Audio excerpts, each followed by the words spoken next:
International, as always. Thank you for choosing us. It's good to have your company this hour. Well, starting us off, there are no signs of any cooling of the current flaming cauldron of tensions between India and Pakistan.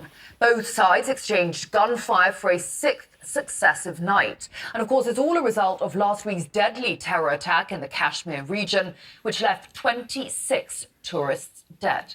Islamabad has warned that New Delhi could be preparing an attack in the coming days. Pakistan has credible intelligence that India intends carrying out military action against Pakistan in the next 24 to 36 hours on the pretext of baseless and concocted allegations of involvement in the Pahalgam incident. India's self-assumed hubristic role of judge, jury, and executioner in the region is reckless and vehemently rejected. Pakistan reiterates that any such military adventurism by India would be responded to assuredly and decisively. Ever since the Pahalgam attack on April 22nd, the region of India and Pakistan have literally been on tenterhooks, while cross-border firing has continued along the line of control for the last 6 days. The Prime Minister Modi has vowed to pursue and punish the perpetrators of this attack. Last evening, in fact, there was a meeting which was held by Modi with his defense minister, the national security advisor, and the three chiefs of the armed forces, Army, Navy, and Air Force. Now, the government report suggests that the Prime Minister has given full operational freedom for the armed forces to decide on the time, place, and target of the attack. Now, this is a very significant decision coming from that meeting. Moreover, it is also understood that the armed forces will have a free hand. But today is a very important day as far as India is concerned, and New Delhi today is preparing for a series of meetings where the Prime Minister Modi will be having the first cabinet committee on security. Now, this is the second meeting that the Prime Minister is heading.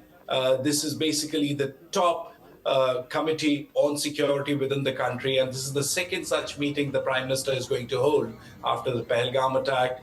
Again, another meeting on internal security, and finally, there is a full cabinet meeting where the Prime Minister is going to discuss the issue and the fallout of the Pahalgam attack with his top political leadership within the country. Now, while all this is happening, Indian politicians are trying to tell the media that they are not in favor of escalating the situation in the region. We have given our full support to the Prime Minister. After that, we should not be questioned. The Prime Minister should do whatever work he seems necessary. India has never attacked anyone first. It all started from Pakistan, and we responded. Even today, we will not use nuclear weapons unless they do. But if they use it, we have it too. May God never let such a situation arise. Now, as the tensions between India and Pakistan have not died down in the last 6 days, the talk of use of nuclear weapons has become very common. Pakistan does not rule out the use of, or rather, the dangerous escalation of this situation to the use of nuclear weapons. Look, the full spectrum of national power means all of our arsenals and all of our capabilities will be used. God forbid, in case our existence is under threat, then the full spectrum of national power includes nuclear too. Obviously, if they threaten us with nuclear attack to quickly end the war, then unfortunately we will have no option left but to repay them the same coins. There is a war looming on the horizon, and there is a very vivid possibility that we can have war in the next 2, 3, or 4 days.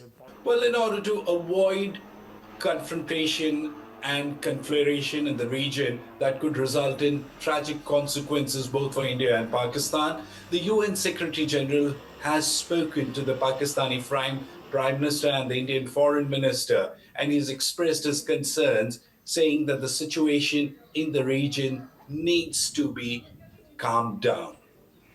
Retired Pakistani Lieutenant General Talat Massoud says that Kashmir has long been a bone of contention. The book of Matthew chapter 24 verse 3. And as he sat upon the Mount of Olives, the disciple came unto him privately, saying, Tell us, when shall these things be, and what shall be the sign of thy coming and the end of the world? And Yahawashi answered and said unto them, Take heed that no man deceive you, for many shall come in my name, saying, I am the anointed, and shall deceive many. And ye shall hear of wars and rumors of wars. See that ye be not troubled, for all these things must come to pass, but the end is not yet. For nation shall rise against nation, and kingdom against kingdom, and there shall be famines, and pestilences, and earthquakes in diverse places. All these are the beginning of sorrows. And let's begin this short lesson by giving honor and glory to the power of our forefathers, Abraham, Isaac, and Jacob, Yahawah, our Heavenly Father, and His only begotten Son, our King, our Redeemer, and the root and offspring of King David, the bright and morning star, the King of Kings, the Lord of Lords, the beginning and the ending, the Alpha and the Omega, and the power that brings a lot of joy to our hearts every single day. The one that gave us hope. Yahawashi gave us hope. That's what the King did for us. He gave us hope. Can you imagine not having this truth? I cannot imagine it. I cannot imagine not having this wisdom, which Lord reminded us in the book of Isaiah 33:6, that knowledge and wisdom is going to be the stability of the times. You having this knowledge, that's what's going to keep you sane. That's right. That's going to keep your mind at peace. That's what Yahawashi did for the remnant elect. And we call ourselves the hopeful elect. You see, this is what the Lord did. Yes, Yahawashi did that. Now let's give double honors to our head apostles, the one He raised up to give us the proper breakdown of these prophecies. Speaking about our head apostles out of the great millstone, the bishop, the elders that taught us this truth, and salutation, peace to my fellow laborers, making their body a living sacrifice, daily feeding the sheep, the large multitude, men, women, children, whom our King, our Redeemer, Yahawashi, is going to have mercy upon. I pray that this message find all of you in perfect peace. And like you heard, Pakistan, India, things are heating up. And now today also, we have what? We have, what is it called? Zelensky openly threatening. Russia is about to have one of the biggest parade. They call it, there's a Victory Day parade. That's right, because during the last war, the Second World War, Russia lost close to 26 million people. So this particular event is a big deal for Russia. Now, Ukraine, the puppet that America set up, is openly threatening Russia. That's right. That, yes, come May 9th, there will be some type of attack in what? That's right. In what? In Russia. Family, we have majority of the world leaders. Xi Jinping, the president of China, is going to be there. Yeah, he's going to be there. Most of these European countries, their presidents, their prime ministers are going to be there. And now Zelensky is threatening Russia. Let's get it. Let me see if I can get it. Let's stop. Yeah, right here. Raining parade. Yeah. Defeat of Nazi Germany. We are choosing specific pressure points for Russia that will most strongly urge Moscow towards diplomacy. Right now, they're worried that their parade is in jeopardy, and they should worry. Do we really have the capability to strike the Russian parade with drones at a time when Putin is there? Who else will be there? Xi, and so on and so forth. If we're talking about our capabilities, then we have those options. If there's a command, and it's planned out. But look, we currently have strong capabilities for producing long-range strike systems. So let's say that if there's a desire to plan such an operation, it's not very complicated. Well, earlier, that very same Ukrainian official confirmed that the recent assassination of a senior Russian army commander was organized by Kiev's intelligence services. Well, just to give some background here, last week, an explosion in a town around an hour from the capital claimed the life of Yaroslav Moskalik. He became one of the highest-ranking officials to die in Ukrainian attacks. Moscow's envoy to the UN says Kiev's terror tactics reveal its total aversion to peace. Realizing their inevitable defeat, the Kiev regime is increasingly resorting to overt terrorist methods. The secretary of the Rada Committee on Security commented on it, stating that such methods will remain in the arsenal of Ukrainian intelligence and agencies even after the war ends. I quote, in the next 10, 20, 30 years, as long as necessary, end quote. This is further evidence of the criminal, treacherous nature of the Kiev regime, whose leader is solely interested in saving his own skin and concealing the crimes he's committed against his own people. Therefore, contrary to the hopes of Ukrainians, he's focused on escalating the conflict and irresponsibly rejecting balanced peace proposals from the United States.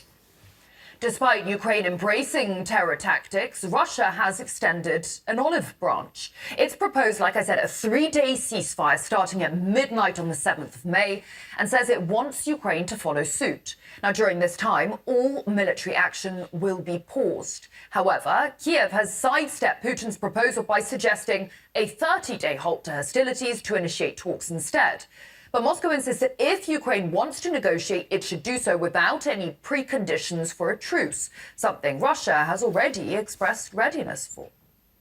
There were threatening warnings from Kiev that they would not accept any truce. The European radicals incited the Kiev regime to continue the war. They stated that a truce and the start of negotiations can only be at a time when Ukraine would have an advantage on the battlefield, so they would pump it up with more weapons.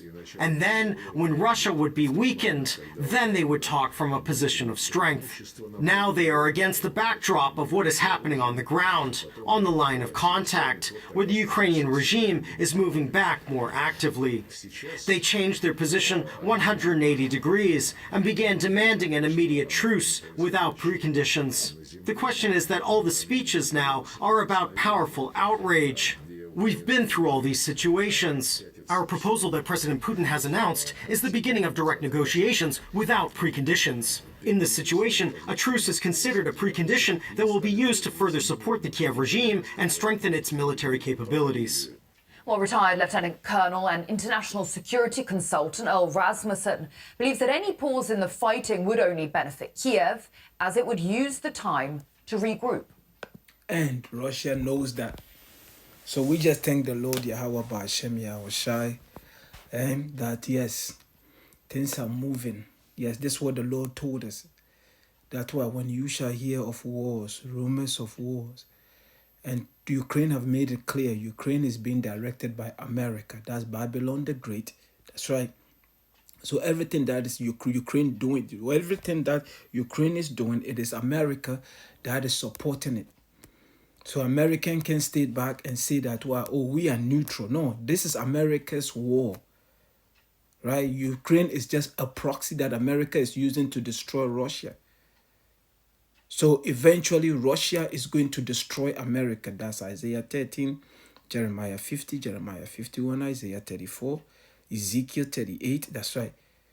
The Lord and then there are many other, that's right, Second Ezra, there are many other books that we can go to. America's judgment is written throughout the entire Bible. But here, we're going to end it here. The book of Zephaniah chapter 1 verse 14.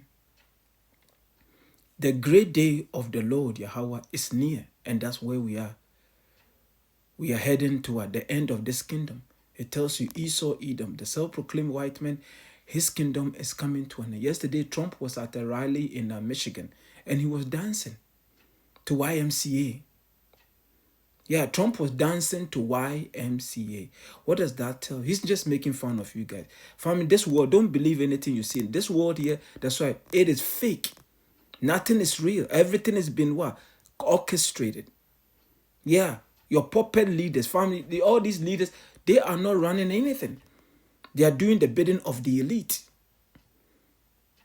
Microchip is at the door. They're just waiting for the right time. Right now, yesterday I did a lesson through the Spirit, and I believe the UPS is laying off 20,000 of their employees.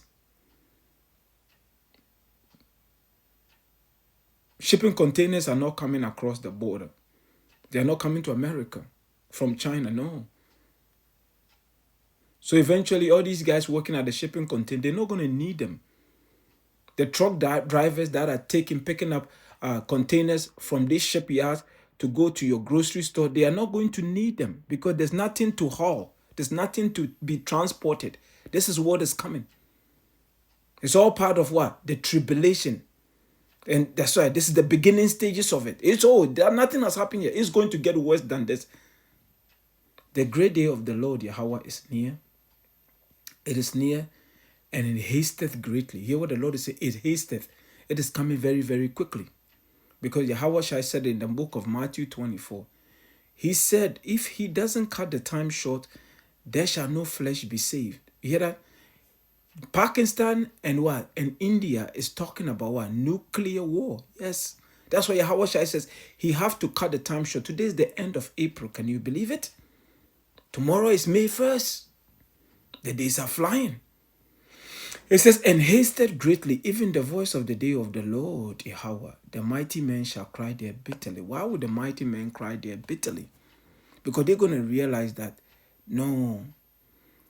nobody got answer for what is happening in front of them. Men's heart failing them for what is coming upon this earth. They're going to realize that, no, this is the Lord's program. Putin is not going to have answer. Xi Jinping is not going to have answer. Trump is not going to have any answer. Modi, Erdogan, all these world leaders, none of them are going to have the answers. Because this is the Lord's Yahawah Bahasham Yahawashi's program. He's a man of war. This war here is not Putin's war. It's not Trump's war. It's the Most High Yahawah Bahasham Yahawashi's war. World War III. This is part of his movie. It's part of the Lord's movie. This message again was given to our beloved Apostle John on the island of Patmos 2,000 years ago to tell the whole world what the program is. And the Lord has finally raised up his men, the prophets, to bring it to our forth because he declared the end from the beginning. The Lord gets his glory by telling the people first. So when it comes to pass, that's right. They're going to know that the Lord did it. That's what we are doing right now. We're telling you that there's no peace coming. Okay, we've made it clear through the spirit and power of our King, our Redeemer, Yahawashi. There's no peace coming. There's civil war coming to America. So we're saying it before it happens. Okay, World War III is coming. Nobody can stop it. That's right. Nobody can stop World War III. Nobody can stop it. Nobody can stop prophecy. We're saying it before it comes. And microchip, Revelation 13:16 is coming. Microchip, the whole world is about to be what? Microchip. It is coming. So we're telling you before it comes to pass. So our power, the power of Abraham, Isaac, and Jacob, Yahawah, and his only begotten son, our king, only the Israelites can claim him, the 12th tribe. Yahawashi only belong to us, the 12th tribe. He said that day is a day of wrath, a day of trouble and distress. All these, talking about wrath, trouble, distress, wasteness, desolation, darkness, gloominess, it doesn't sound to me like it's going to be a good day.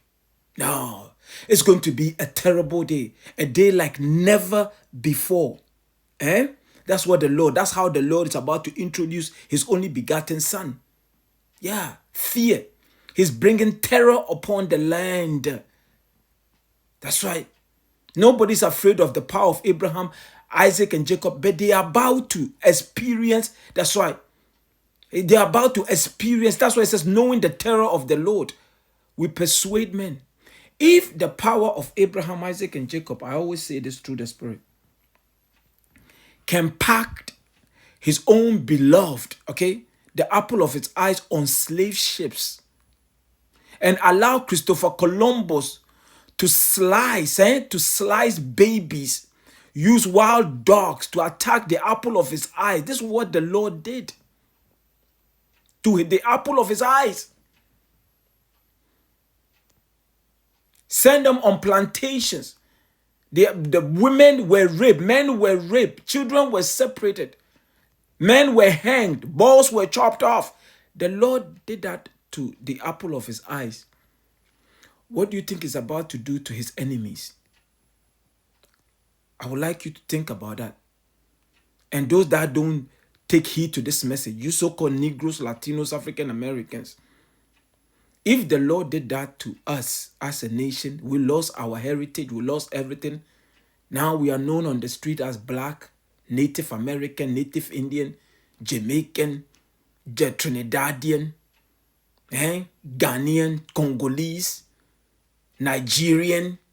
Yeah, the Lord did that to us. And we deserve every one of those curses. We deserve it. But the Lord is showing mercy upon the remnant elect. And we pray that we will continue to walk in the path that he has created for us. Because we know that we ain't shit. All our righteousness is what? It's like a filthy rag. We're waiting for that mercy. And he's showing us mercy. We're praying that we will continue. His fear will always be upon us. Because what is coming, I don't think people are ready for it. Let's finish here. Zephaniah 1 verse 15. It said that day is a day of wrath and a day of trouble and distress.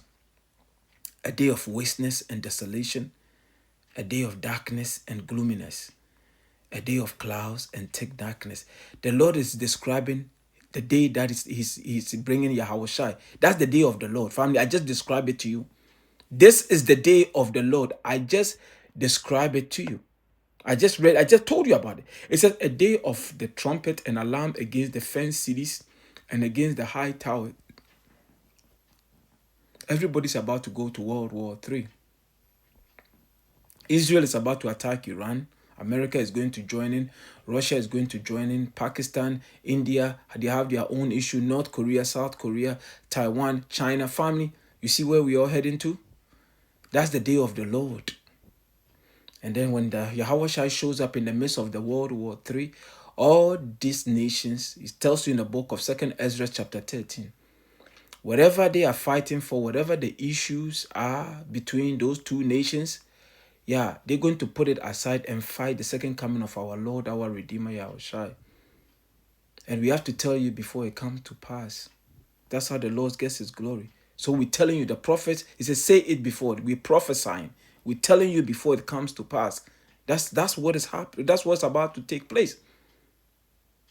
It says a day of the trumpet and alarm against the fenced cities and against the high towers. It says here, and I will bring distress upon what? Upon men. I am not the one bringing distress. The Lord Yahawah said he's bringing distress upon men, that they shall walk like blind men. Can you imagine the state of mind that you're going to be in, to be actually walking like you're going to be confused? You can see, your eyes are wide open, but you cannot see. You don't know where to go. That's why it says in the book of Amos chapter 5 verse 18, it says, woe unto you that desire the day of the Lord. Because the day of the Lord, according to Amos, the way he described it, says, as if a man ran away from a lion and a bear met him. As you trying to manage your way around this bear, you enter into a house, lean your hand on the wall, and a serpent bit you. What is the Lord trying to say there? The Lord is trying to say that there ain't going to be no place to hide. It's going to be what? Distress, anxiety, confusion, fear. That's right. People going to be shitting on themselves. That's what. That's right. This is what is coming. That's the fear. Heart attack. This is the day of the Lord. It says, and I will bring distress upon men that they shall walk like blind men, because they have sinned against the Lord Yahawah, and their blood shall be poured out as dust, and their flesh as the dung. You think they're going to tell you this in the church, like the day of the Lord? This is how it's going to be? No, they were never going to give it. They're not going to tell you in the church. That's what the Lord tells you. Broad is the way that leads to this destruction, because the church is all about universal salvation, and universal salvation doesn't exist. It doesn't exist. The Lord is not coming to save everybody. Contrary to popular belief, no. He has a remnant elect, and they have to be, they're all Israelite. The nations have nothing to do with salvation. That is the truth. And we could care less whether you believe it or not. Because why? This world here, they love feel-good stories. Yeah. Everybody can make it. Come as you are. Let's have one mind and think together. No.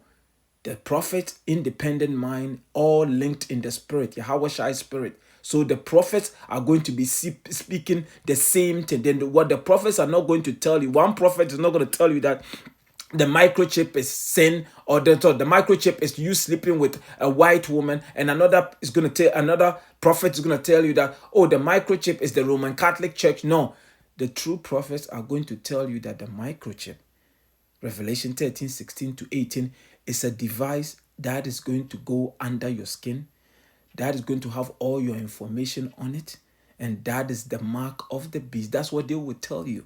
They're not going to tell you otherwise. Those are the true prophets.